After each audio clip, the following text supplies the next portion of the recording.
My stepsister slept with my ex-fiancé and married him. It's been 5 years, and my mother thinks I should be over it already. Now she's crying hysterically because I am depriving her of my child. I was engaged to Ryan. Our engagement ended when my stepsister Kelly begged me to leave him because they loved each other, but Ryan was too afraid to break up with me because he didn't want to hurt me. When I confronted Ryan about it, he denied it. He said she had been trying to come on to him for some time, and he never mentioned it because he didn't want to ruin our relationship. He begged me not to believe her, and so we continued as we had been. Kelly grew resentful and made nasty comments about how I was forcing a man who didn't even love me to marry me because I had low self-esteem constantly. A month later, she sent me a video of them having intimacy in my bed and multiple screenshots of him telling her he loved her, how he wished she was the girl he was marrying, how he hated that I wouldn't let them be together. I was devastated and angry, but my best friend convinced me not to go nuclear on them and to quietly move out when Ryan was at work the next week. So that's what I did. I contacted my dad and my stepmom and asked them if I could move in temporarily. I removed the money I had contributed into our joint account for wedding expenses and transferred the rest to him before closing the account. Once I got settled in,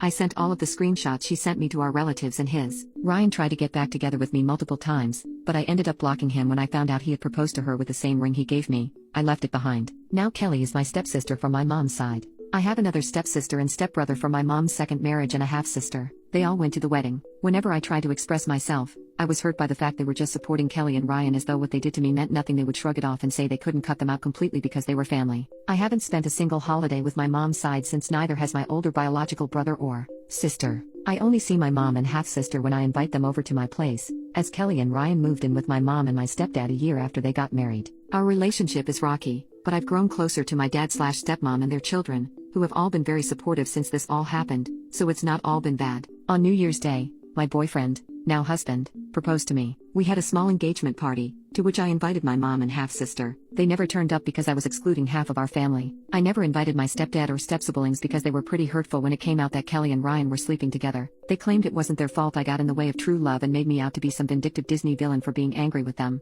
We were planning to have our wedding ceremony this summer, but in late February, my husband suggested we postpone until next year because he was concerned COVD would worsen. We would have to cancel/reschedule anyway. I found out I was pregnant a month before our original wedding date, so we had a courthouse wedding on that date with a plan to hold the ceremony next year. Only my dad's side of the family was aware of both the pregnancy and the wedding. My stepmom likes to knit, so she's been making some stuff for the baby. Recently, she posted about what she had made on Facebook with a caption about how excited she was to have another grandchild soon. I was tagged in the post. I have zero issues with the post. I never told my family I wouldn't inform my mom's side. It wasn't that I intentionally hid it from her. She never seemed interested in my life/relationship, so I never brought it up. My mom called me an hour later to demand to know if I was pregnant and how she couldn't believe I hadn't told her she was finally going to be a grandmother. She has since invited me and my husband over to her house multiple times, and I've declined every single time for the obvious reason. My stepdad, whom I've barely spoken to in 5 years, has told me how excited he is to meet the baby and my husband, and the same with my siblings. Even Kelly reached out to my husband to congratulate us.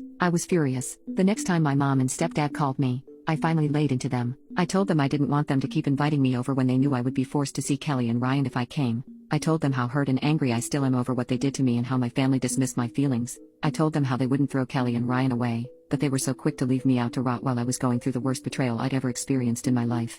I told them I wasn't even sure I wanted people like them in my child's life. My mom was crying hysterically and kept saying I was being cruel and I couldn't deprive her of her first grandchild. The thing is, my baby isn't her first grandchild. My sister has 2 adopted daughters already, who my mom doesn't even try to bond with. She kept wailing about how I might be the only person in our family even to give her grandchildren. My stepdad got angry and defensive. He claimed I was petty for holding on to something that happened 5 years ago. He pointed out that I had found someone else, so I should understand how love works, and sometimes 2 people just can't help themselves. You love who you love. He said Kelly and Ryan were happy together, so I should be happy for them like they're happy for me and my husband. Ironically, my sister told me Kelly and Ryan looked like they were on the verge of divorce, and they argued constantly. My siblings all hate him but pretend they like him for Kelly's sake. I ended up hanging up because I was so angry, and when I got angry, I started crying. I didn't want them to think they got to me. Since then, I've been receiving texts and calls nonstop from my mom's family. They're all essentially telling me I should be over things already. It's gotten to the point that my husband and I have switched phones so he can screen my messages for me,